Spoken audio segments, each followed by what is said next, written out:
Turabasuhuje. Uyu munsi Izaratunyuze TV yabahitiyemo amateka y'u Rwanda.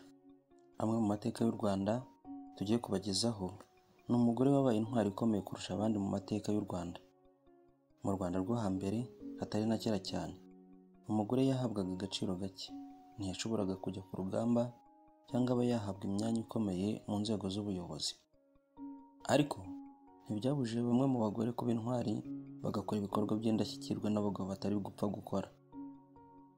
Amateka y'u Rwanda agaragaza ko abagore batafatwaga nk'abantu bakora cyangwa ngo bashobore gukora imirimo y'abagabo.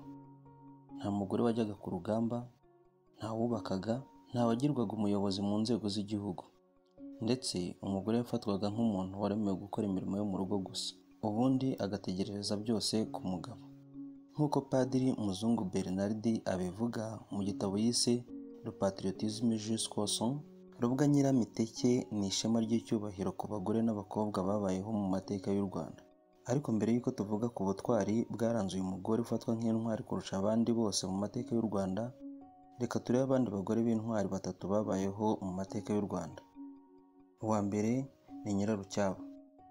Uyu azwi mu bitekerezo by'ibimanuka byanditswe mu gitabo Inganji Karinga cya Musenyeri Alexis Kagame. Bivuga ko ari we wazanye inka mu Rwanda mu gihe yari itazwi. Ngo amaze kuzana icyo gisimba yakamiye amata Gihanga Ngoma Ijana, maze ayanyoye akira indwara yari arwaye, maze Gihanga abwira Nyirarucyaba ati jya kuzana icyo gisimba hano, nuko azana inka mu Rwanda bwa mbere. Undi mugore w'intwari uzwi cyane ni Nyiraruganzu Nyirarumaga. Uyu yari umugabekazi w'ingoboka kuri Ruganzu Ndoli, akaba yari umusingakazi. Yabaye umugabekazi kuri Ruganzu Ndoli kuko wari kumubera umugabekazi, ni ukuvuga nyina wa Ndoli yari yariciwe i Rubi rw'Inyundo ahitwa mu miko y'abakobwa, ubwo Ndahiro Cyamatare yari amaze kwicwa amaze guhungishiriza Ndoli i Karagwe k'Abahinda. Ubwo rero Ruganzu amaze kuba umwami yagombaga kugira umugabekazi batwarana nk'uko byagendaga ku bami bose. Nyirarumaga rero niwe watwaranye na Ruganzu Ndoli, umwami uzwiho ubutwari bukomeye n'ingabo zitwaga Ibisumizi.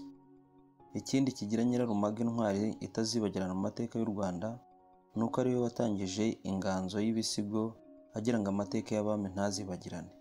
Kuba amateka y'abami bo hambere azwi ubu bikomoka cyane ku nganzo y'ibisigo nyabami, kuko nko mu bisigo by'impakanizi hagenda havugwa buri mwami n'ibikorwa yagiye akora kugeza ku mwami wa nyuma.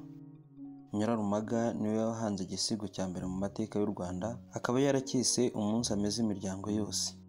Niwe watangije intebe y'abasizi ndetse ashyiraho uburyo ibisigo byose bituba umwami runaka byajya bibungwabungwa bigashingwa abantu runaka bakabifata mu mutwe ndetse bakabitoza ababakomokaho, ku buryo ingoma ya cyami yagize iherezo. Ibisigo byose uhereye kuri icyo umunsi ameze imiryango yose bizwi neza. Undi mugore wabaye intwari twavuga mbere y'uko tuvuga birambuye kuri Rubwa ni Nyirayuhi Nyiratunga, ndetse n'abandi bagabekazi bategekanaga n'abana babo ariko bakiri bato kugeza igihe bakuriye. Nyirayuhi Nyiratunga ni nyina wa Yuhi Gahindiro. Nyiratunga yatwaye u Rwanda mu gihe Gahindiro ka Mibambwe Sentabyo yari akiri uruhinja.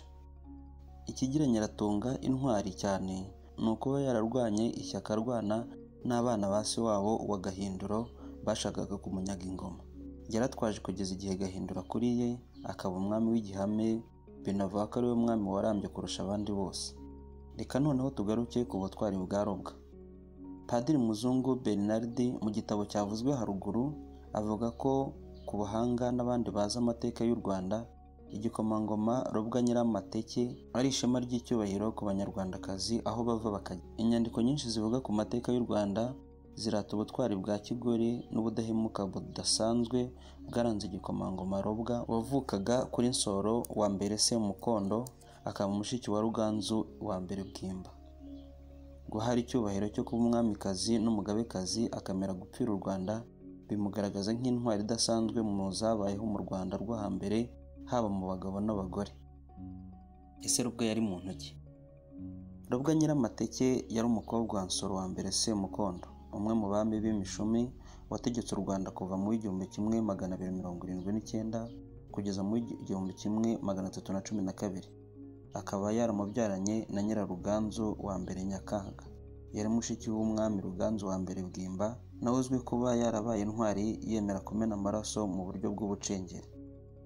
Robwa yamenyekanye nk'intwari cyane kubera uburyo yemeye kuba umutabazi w'umucengeri, akamena amaraso ye mu Gisaka kugira ngo Igisaka kitazigarurira u Rwanda hanyuma. Twibuke ko ibi yabikoze atwite inda y'umwami Kimenyi w'Igisaka.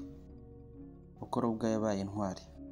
Kimenyi cya Bazimya ba Ruregeya, umwami w'Igisaka ngo yashatse umugeni, nuko abajije abajyanama be bamurangira mu Rwanda.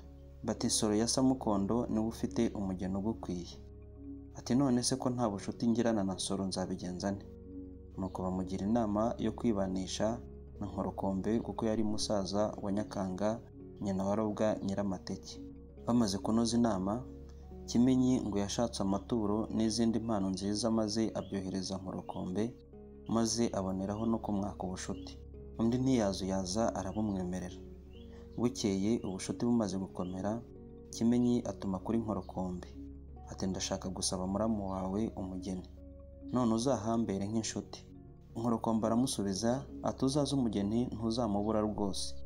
Igihe kigeze rero abanyagisaka ngo baje gusaba Robwa, icyakora ngo Nsoro aramubima, avuga ko ngo yamutanze ahandi ariko bukaba bwari uburyo bwo kugira ngo amubime. Ibi ngo byababaje Kimenyi cyane.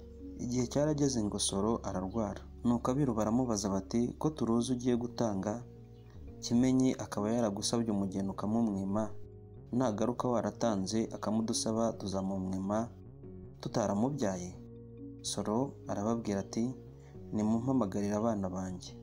Nuko abana baraza, bahageze abwira Robwa ati nushaka gushyingirwa kwa Kimenyi uzagenda ubizi ko uri umutabazi w'u Rwanda, ntuzagende wibwira ko uri umugeni.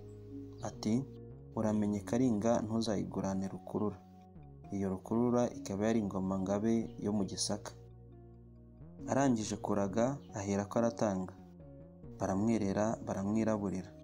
Nuko Nkorokombe atuma kuri Kimenyi ati wa muntu wakwimaga umugeni ko atakiriho ntiwaza gusaba umugeni utazamubura? Nuko Kimenyi yohereza intumwa ze gusaba Robwa. Ruganzu Bwimba wari warasimbuye se Nsoro ku ngoma yemera gushyingira Robwa, icyakora Robwa ashyingirwa abizi neza ko ari umutabazi w'umucengeri uzamenera igihugu amaraso. Ubwo Ruganzu wa mbere Bwimba yatangaga aguye mu Gisaka nawe atabaye nk'umucengeri, ngo Kimenyi yaje guhoza Robwa ngo amumare agahinda ka musaza we wari umaze gupfa, maze aramubwira ati rukurura ni iyawe, Igisaka ni icyawe. Maze kuko Robwa yari azi ko atashakiye mu Gisaka agamije kuhabyarira cyangwa kubayo umugabekazi, ngo yasubije Kimenyi amucyura ati mbabajwe n'uwakwise Kimenyi, iyo uza kuba Kimenyi koko wakamenye icyanzanye inaha. Nuko Robwa wari unatwite inda y'imbusi y'umuhungu amaze kumubwira ayo magambo, arikusanya n'imbaraga ze zose yitera hejuru, maze agiye kugwa bamutega ingoma, ayigwa ku ritsike acikamo ibice bibiri, umwana wari mu nda ye aragwa maze nawe arapfa, apfa nk'umutabazi kimwe na musaza we Bwimba. Urupfu rwa Robwa rwamugize ikirangire mu bakobwa n'abagore bose babayeho mu mateka y'u Rwanda. Ntiyatinye kumenera igihugu cy'amaraso, nubwo yari akiri muto akaba umwamikazi wari kuzavamo n'umugabe w'Igisaka. Yanze kubyarana n'umwami w'Igisaka kuko nk'uko Kimenyi yabitekerezaga, uyu mwana w'umuhungu bari kubyarana yari kuzigarurira u Rwanda akarutwarana n'Igisaka.